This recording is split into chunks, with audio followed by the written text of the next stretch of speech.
उत्तर प्रदेश के मुख्यमंत्री योगी आदित्यनाथ आज रायबरेली के एक दिवसीय दौरे पर शहर के ITI मैदान पहुंचे। हेलीकॉप्टर से उतरते ही मौजूदा भीड़ ने जय श्री राम में योगी आदित्यनाथ के जिंदाबाद नारे लगाकर आसमान गुंजायमान कर दिया। मौके पर भारी भीड़ देख मुख्यमंत्री भी प्रसन्न दिखाई दिए। वहीं प्रशासनिक अमला भी चुस्त दुरुस्त हो गया। योगी आदित्यनाथ आज यहां पर मंच से जिले की 800 करोड़ की योजनाओं का लोकार्पण व शिलान्यास भी किया। वहीं पार्टी के विधायक से लेकर जिले के प्रभारी व पदाधिकारी मौजूद दिखे। दरअसल रायबरेली कांग्रेस के गढ़ के तौर पर जाना जाता रहा है। लोकसभा में अमेठी से स्मृति ईरानी के जीतने के बाद से भाजपा रायबरेली के गढ़ में भी स्टैंड लगाने के लिए कोई कसर नहीं छोड़ रही है। इसी के चलते स्मृति ईरानी से लेकर कई बड़े चेहरे लगातार विधानसभा चुनाव में परचम लहराने के लिए जिले की 6 विधानसभा में लगातार अपनी आमद दर्ज करा रहे हैं। इसी कड़ी में आज सीएम योगी आदित्यनाथ भी शहर के ITI मैदान पर उड़न खटोले से पहुंचे। उनके बाहर आते ही जय श्री राम के नारे लगने लगे। वहीं आज सीएम योगी आदित्यनाथ 833 करोड़ की लागत से बनी कई योजनाओं को लोकार्पण और शिलान्यास भी किया है। सीएम को देखने के लिए हजारों की संख्या में भीड़ मैदान में टूट पड़ी। भारतीय जनता पार्टी व योगी मोदी के जयकारों से पंडाल गुंजायमान हो गया। S7 के लिए मैं गौरव द्विवेदी, मनीष, आदर्श, यश व अनुपम के साथ मानव के बीच में जिनका आशीर्वाद की संकल्पना है, ऐसे अपने यशस्वी मुख्यमंत्री जी से आग्रह करूंगा कि उपस्थित जनसमूह को अपना आशीर्वचन देने का कष्ट करें। आदरणीय मुख्यमंत्री जी।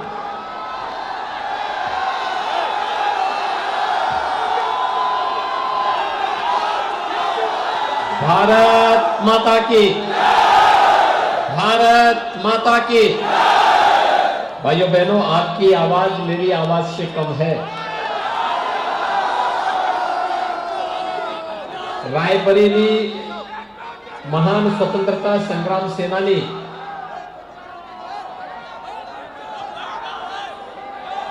जिन्होंने कभी भी विदेशी हुकूमत को स्वीकार नहीं किया, ऐसे राणा बेनी माधव जी की भूमि है।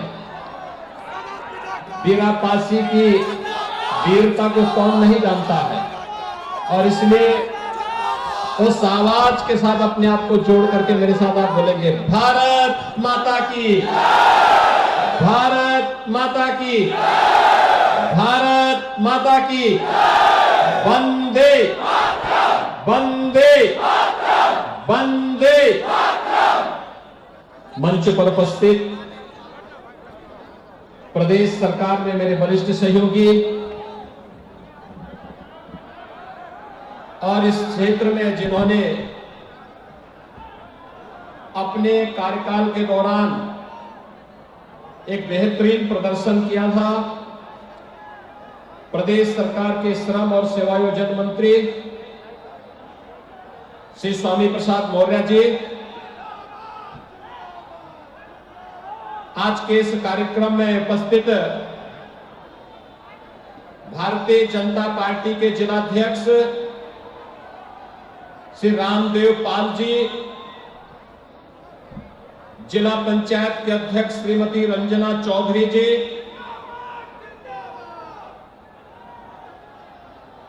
विधायक श्रीमती अदिति सिंह जी, माननीय विधायक श्री राम नरेश रावत जी, माननीय विधायक श्री धीरेन्द्र प्रताप सिंह जी, माननीय विधायक श्री राकेश प्रताप सिंह जी, विधान परिषद के सदस्य श्री उमेश द्विवेदी जी, आज के इस कार्यक्रम में उपस्थित भारतीय जनता पार्टी के सभी पदाधिकारीगण, सभी सम्मानित जनप्रतिनिधिगण और भारी संख्या में जन विश्वास यात्रा के प्रति अपना समर्थन देने और अपना आशीर्वाद देने के लिए यहां पर उपस्थित रायबरेली के मेरे भाइयों बहनों, मां गंगा की आंचल में बसा हुआ ऋषि मुनियों, क्रांतिकारियों,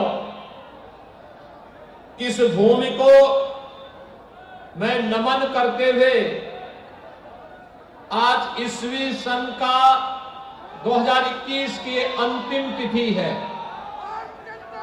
कल हम लोग ईस्वी सन 2022 में प्रवेश करेंगे और आज का यह आपका ऐतिहासिक जो समर्थन है, उत्साह है, ये हम सभी को आह्लादित भी करता है, प्रोत्साहित भी करता है।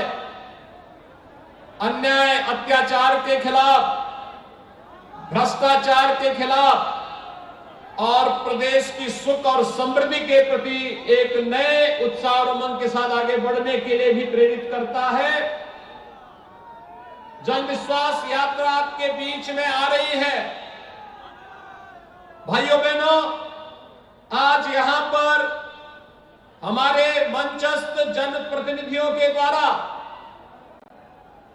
जनपद रायबरेली के विकास से जुड़ी हुई 381 परियोजनाओं पे, जिन पर 833 करोड़ 67 लाख रुपए खर्च हो रहे हैं या हुए हैं, उनका लोकार्पण और शिलान्यास का भी कार्यक्रम यहां पर संपन्न हुआ है। मैं जनप्रतिनिधियों को, अपने माननीय विधायकों को इसके लिए हृदय से बधाई देता हूं, आप सभी का अभिनंदन करता हूं और विश्वास करता हूं ये सभी योजनाएं आपके लिए फलीभूत होंगी और यह क्षेत्र इन योजनाओं का लाभ प्राप्त करेगा। भाइयों बहनों, भारतीय जनता पार्टी की दृष्टि से यह जनपद अत्यंत महत्वपूर्ण है और उसकी शुरुआत तो स्वामी प्रसाद जी ने कर दी थी। स्वामी प्रसाद जी के बाद यहां पर पिछली बार श्री दिनेश प्रताप सिंह जी ने भारतीय जनता पार्टी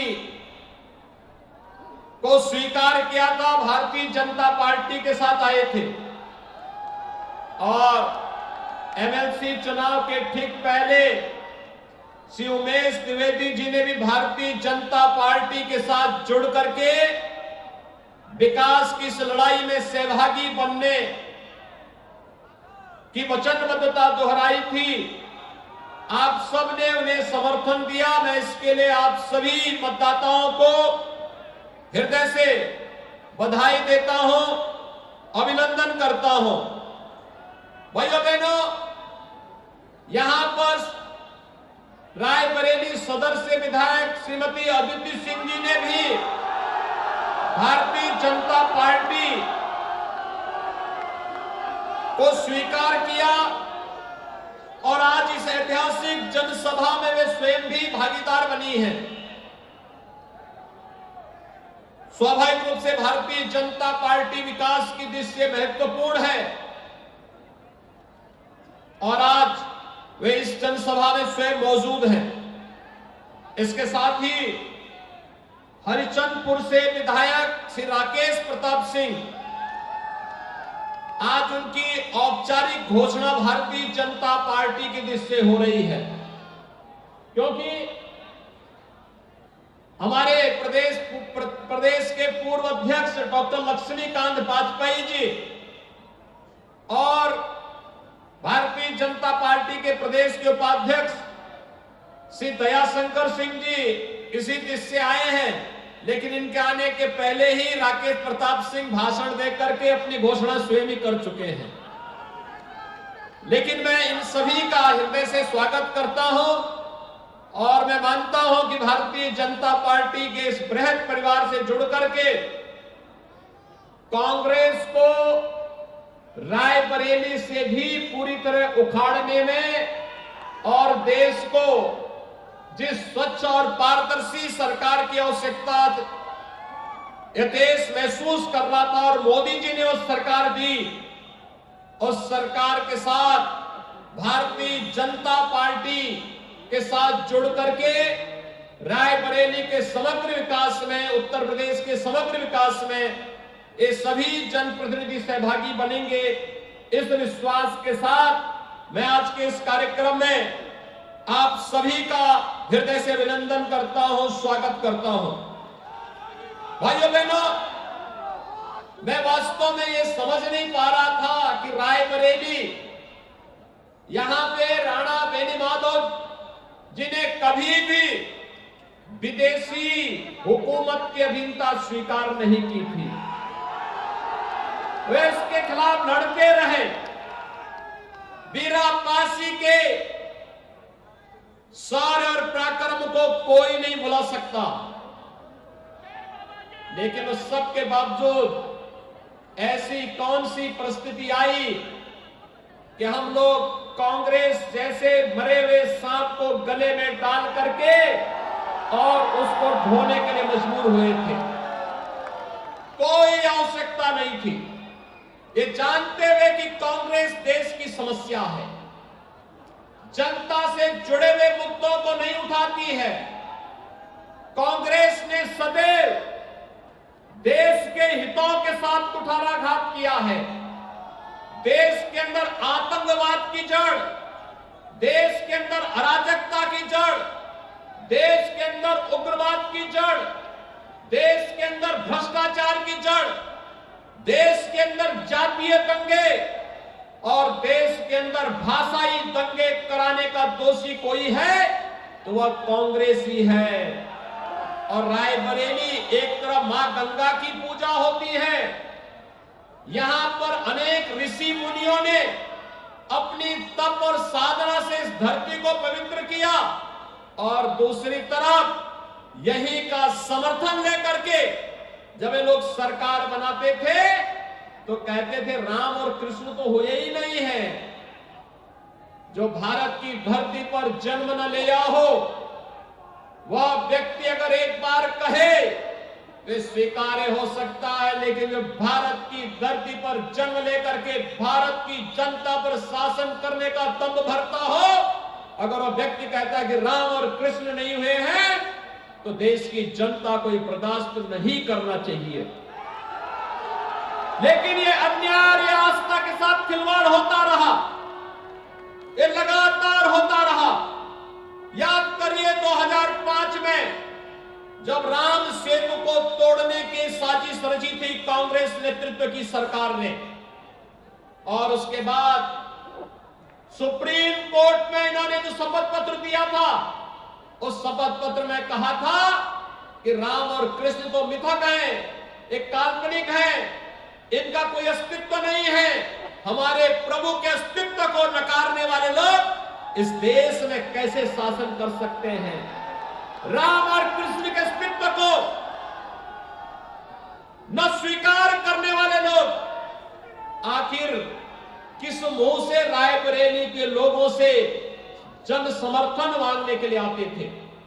लेकिन मैं आपका अभिनंदन करूंगा कि आज आपके द्वारा चुने गए जनप्रतिनिधि एक एक करके कांग्रेस के इस कलंक से मुक्त होकर के भारतीय जनता पार्टी के साथ जुड़ते गए, और आज ये लोग भारतीय जनता पार्टी के साथ मिलकर के मजबूती के साथ आगे बढ़कर के रायबरेली के समग्र विकास में अपना योगदान देंगे। भाइयों बहनों, जन विश्वास यात्रा इन उपलब्धियों को लेकर के आपके बीच आई है। ये जन विश्वास यात्रा 2017 के पहले का उत्तर प्रदेश और 2017 के बाद का उत्तर प्रदेश आपके पास है।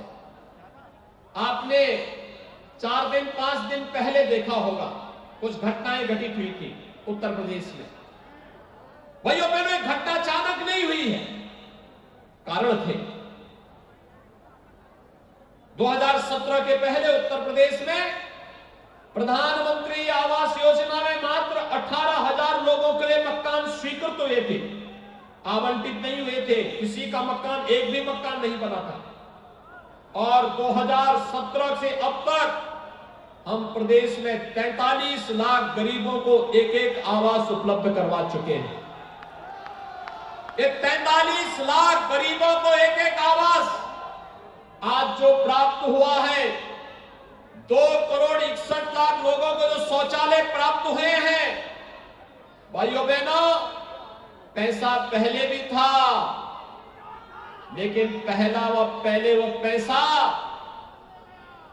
कैसे सत्ताधारी दल के नेताओं की जेब में और उनकी तिजोरियों को भरने में लगाया जाता था, आज जब जेसीबी से उनकी दीवारों को तोड़ करके पैसा निकाला जा रहा है, आप तो देख रहे होंगे नोटों की ढेर निकल रही है, नोटों की गड्डियां निकल रही हैं और लोग सफाई दे जा रहे हैं।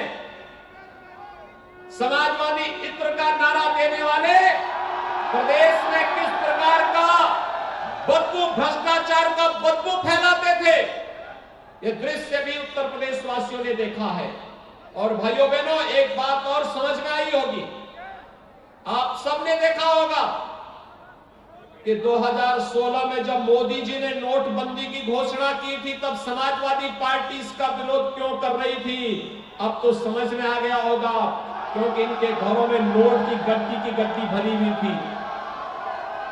देश के विकास के लिए, प्रदेश के विकास के लिए जो पैसा लगा था, जो लगना था, उस पैसे को वहां न लगा करके इन लोगों ने अपने घरों को भरने के लिए लगाया था। और वही पैसा आज जब निकाला जा रहा है तो उनको बुरा लग रहा है। भाइयों बहनों, समाजवादी पार्टी रही हो या कांग्रेस या फिर बहुजन समाज पार्टी, भ्रष्टाचार इनके जीन्स का हिस्सा बन गया है। भ्रष्टाचार के बगैर इनका काम ही नहीं चलता। विकास इनकी कोई सोच नहीं।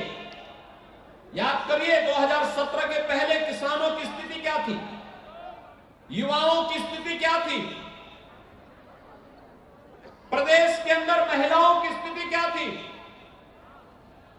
कैसे भेदभाव होता था, कैसे गुंडा राज की स्थिति थी, कैसे पर्व और त्योहार आते थे और पर्व और त्योहार आते ही प्रदेश में दंगे शुरू हो जाते थे। मैं पूछना चाहता हूं, 2017 के पहले जो दंगाई प्रदेश के अंदर पर्व और त्योहार के पहले दंगा करते थे, क्या आज उनमें दुस्साहस है कि वे दंगा कर पाएंगे? आज उत्तर प्रदेश में कोई दंगा नहीं कर सकता, क्योंकि अगर दंगा करेगा तो उसे मालूम है कि 7-7 पीढ़ी दंगा की भरपाई करते करते थक जाएगी, लेकिन दंगा की भरपाई नहीं कर पाएगी, पीढ़ी गुजर जाएगी। और इसीलिए उत्तर प्रदेश आज दंगा मुक्त प्रदेश हुआ। प्रदेश में दंगे नहीं तो पर्व और त्योहार शांतिपूर्ण तरीके से संपन्न हो रहे हैं।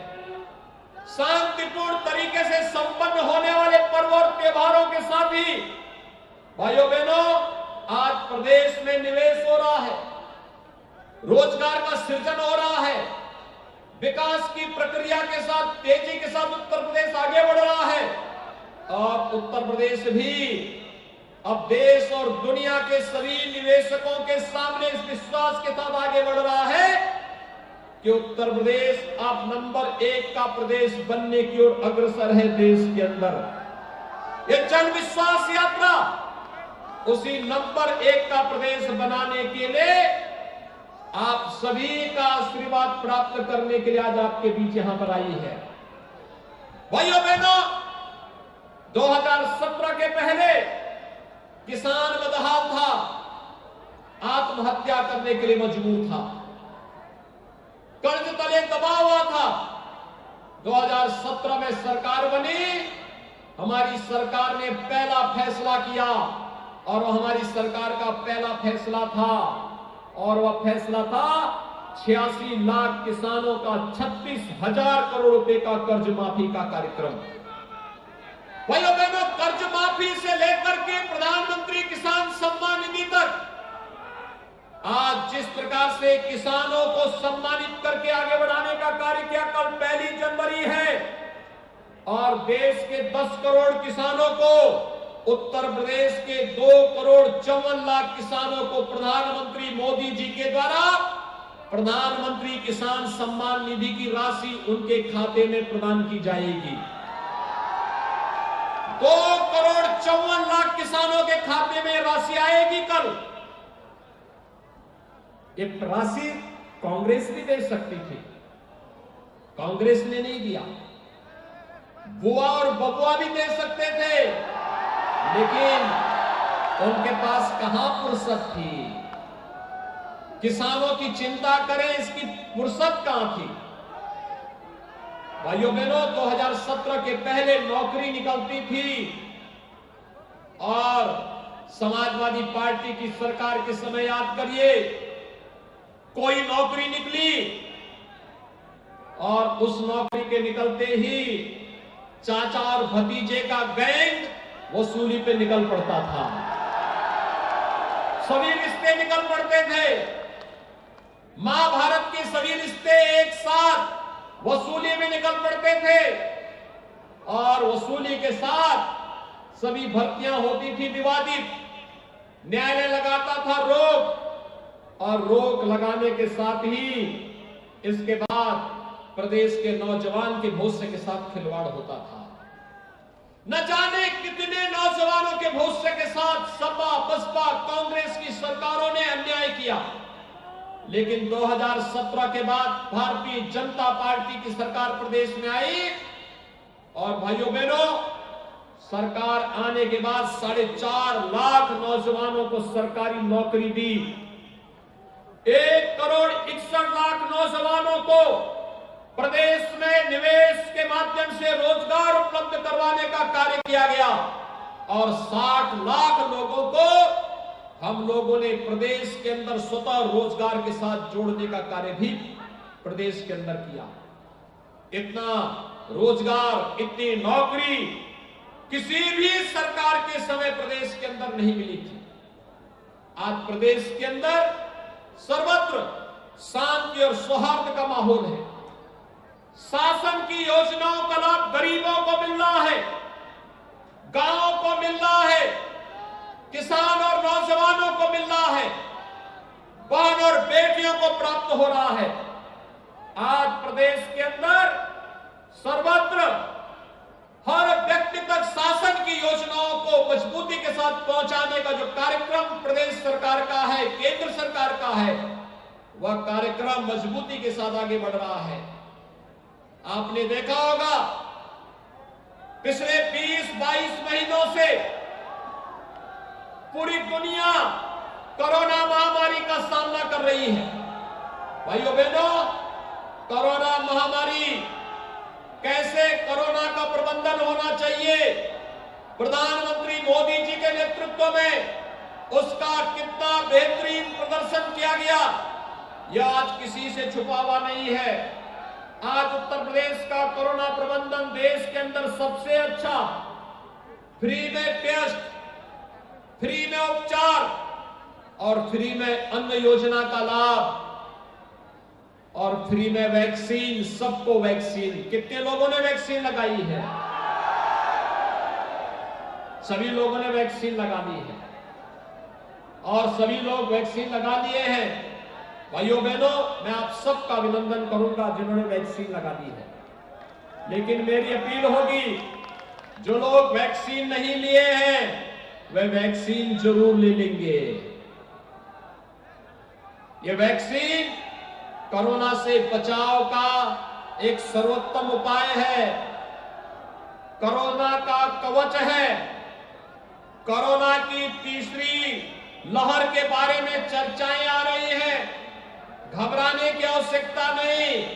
केंद्र और प्रदेश सरकार आपके साथ में है। हमें केवल सावधानी और सतर्कता के साथ शासन के बताए गए नियमों का पालन करना है। कोरोना आपका बाल बांका नहीं कर पाएगा, ये सरकार आपके साथ में है। लेकिन भाइयों बहनों, डबल इंजन की सरकार है तो डबल डोज राशन का भी गरीबों को उपलब्ध करवाने का कार्य हो रहा है। पहले यही राशन पहले समाजवादी पार्टी के नेताओं के घर में पहुंच जाता था और वहां से फिर से ब्लैक होकर के किसी देश में पहुंच जाता था। 2017 के पहले गरीब को राशन नहीं मिल पाता था। 2017 के पहले प्रदेश की योजनाओं का लाभ गरीब को नहीं मिल पाता था। आप देखना, अभी कल से फिर से हम जो कार्यक्रम प्रारंभ कर रहे हैं, कल 2 2,54,00,000 किसानों के खाते में 2-2 हजार रुपए हर किसान के खाते में कल आएगी।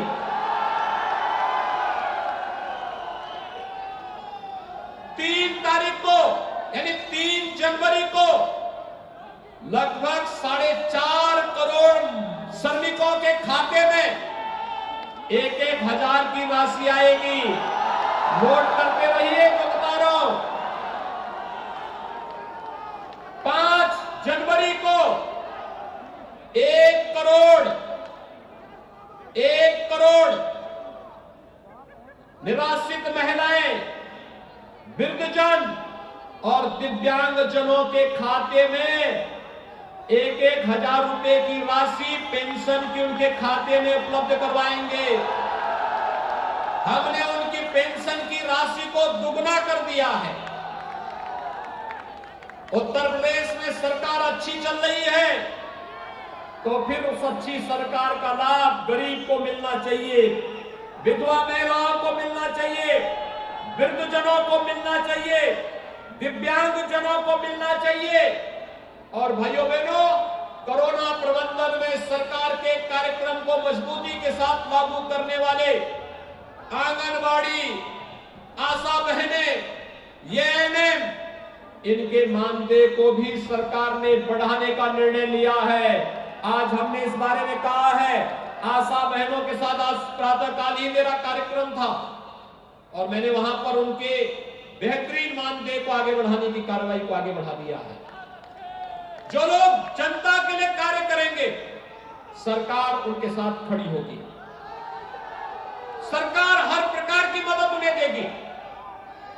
और आज यही कहने के लिए हम लोग आपके बीच आए हैं कि भाइयों बहनों, लोक कल्याण का कार्य हो या फिर बड़े बड़े इंफ्रास्ट्रक्चर डेवलपमेंट के बड़े बड़े कार्यक्रम, जहां मेडिकल कॉलेज नहीं वहां मेडिकल कॉलेज स्थापना की कार्रवाई, जहां पे एम्स नहीं वहां एम्स की कार्रवाई। एम्स रायबरेली को 2 वर्ष पहले भारतीय जनता पार्टी की सरकार ने उसका संचालन भी आगे बढ़ा दिया है।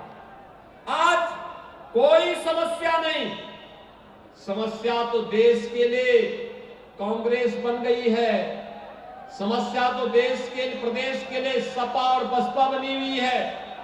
आप देखते होंगे समाजवादी पार्टी के बारे में कोई भी सभ्य व्यक्ति एक बात जरूर बोलता है, और किसी भी सभ्य व्यक्ति से आप पूछिए समाजवादी पार्टी का मतलब क्या, तो लोग बोलते हैं कि जिस गाड़ी में सपा का झंडा, समझो बैठा है कोई पेशेवर गुंडा। यानी कोई भी व्यक्ति नहीं बोलता है। सपा के झंडे लगे हुए गाड़ी का मतलब अराजकता का ही प्रतीक होता है। अभी आपने देखा होगा कानपुर में प्रधानमंत्री जी आए थे और कानपुर की जनता को मेट्रो की सौगात देने के लिए प्रधानमंत्री जी आए थे। समाजवादी पार्टी के लोगों ने वहां दंगा भड़काने का कार्य किया, लेकिन भारतीय जनता पार्टी के कार्यकर्ताओं और कानपुर की जनता का मैं अभिनंदन करूंगा, जिन्होंने इनके भड़काने का किसी भी साजिश की उसमें ना आकर के पुलिस ने तत्काल कार्रवाई की और जितने भी ये गुंडे थे सबके खिलाफ प्रभावी कार्रवाई कानपुर के अंदर हुई है। भाइयों बहनों, मैं आपसे यही कहने के लिए आज आया हूं। ये जन विश्वास यात्रा आपका आशीर्वाद लेने के लिए आई है और आपसे यही कहने के लिए हमने विकास भी किया, लोक कल्याणकारी कार्यक्रम भी किया, जनता को सुरक्षा भी दी और आपकी आस्था का सम्मान भी किया। मैं आपसे पूछना चाहता हूं, अयोध्या में भगवान श्री राम का भव्य मंदिर निर्माण का कार्यक्रम क्या ये कांग्रेस कर पाती? क्या कांग्रेस करती? क्या समाजवादी पार्टी करती? और क्या बहन जी से कोई उम्मीद रखते थे क्या? भाइयों बहनों, जो राम और कृष्ण को ही काल्पनिक कह चुके थे, वे मंदिर क्या बनाते? और मैं यही पूछने के लिए आया हूं फिर एक कांग्रेस को क्यों ढो रहे थे? अब ढोने की आवश्यकता नहीं, कांग्रेस को अब ढोने की आवश्यकता नहीं। जनता अपने आप उसको उसकी दुर्गति तक पहुंचा चुकी है। राम भक्तों पर गोली चलाने वाले क्या भगवान राम का मंदिर बनाते? पक्का विश्वास है आपको? भाइयों बहनों, भगवान राम का भव्य मंदिर के निर्माण का कार्यक्रम हो। मैं जानता हूं राकेश प्रताप सिंह अपने यहां हर दिन किसी न किसी गांव में अखंड रामायण का पाठ करते हैं, और अखंड रामायण का पाठ करके ये कांग्रेस में थे। एक बार मुझे निमंत्रण देने के लिए आए थे, और निमंत्रण देने के लिए आए, एक के साथ मैं रामायण का पाठ करा रहा हूं। मैंने कहा भाई आप तो कांग्रेस में हैं। इन्होंने कहा भूल से मैं कांग्रेस में चला गया। मैंने कहा कांग्रेस के नेता, कांग्रेस का नेतृत्व तो राम को मानता ही नहीं, क्योंकि वहां का नेतृत्व कहता राम और कृष्ण तो हुए ही नहीं है, तो फिर अखंड रामायण का पाठ कैसे हो रहा है? भाइयों बहनों, उन्होंने कहा कि नहीं, अब हम कांग्रेस की विदाई करने के लिए बीजेपी के साथ ही जुड़ करके आएंगे। और भाइयों बहनों, आज उन्होंने भारतीय जनता पार्टी की सदस्यता लेने के लिए वे हमारे बीच में आए हैं। आप याद करिए, भाई बहन की जोड़ी जब कोरोना कालखंड में प्रदेश के श्रमिकों और प्रदेश की जनता के साथ खिलवाड़ कर रही थी, गलत गलत ट्वीट करके, गुमराह करने वाला ट्वीट करके, उस समय कांग्रेस की विधायक थी और उन्होंने मजबूती के साथ उसका प्रतिरोध किया था। आपकी रायबरेली वर्षीय विधायक श्रीमती अदिति सिंह जी ने उस समय इसका विरोध किया था कि नहीं, कांग्रेस गलत लाइन पे चल रही है, कोरोना प्रबंधन प्रदेश सरकार अच्छा कर रही है और हम लोगों को समर्थन करना चाहिए। और आज भाइयों बहनों, भारतीय जनता पार्टी की सरकार ने कोरोना प्रबंधन कैसे होना चाहिए, आप सबके सामने इसका उदाहरण प्रस्तुत किया।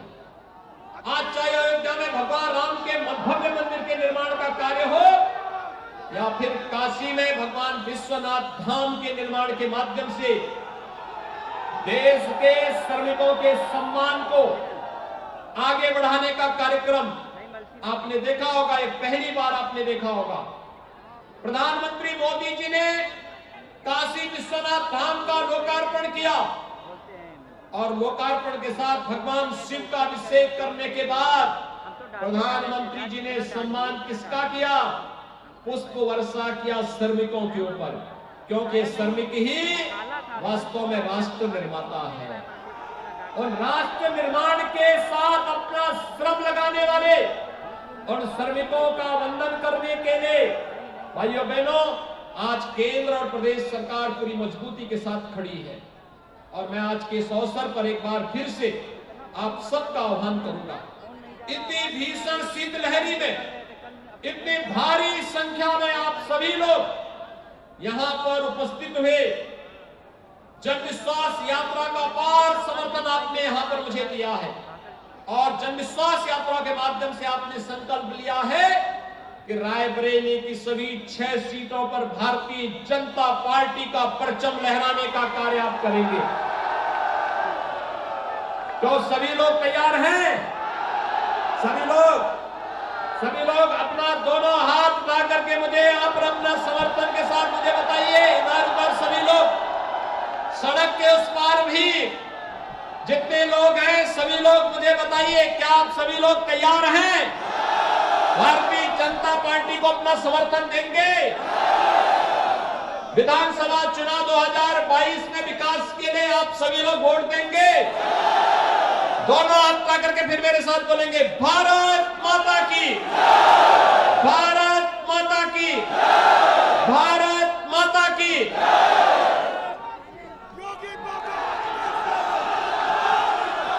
जय जय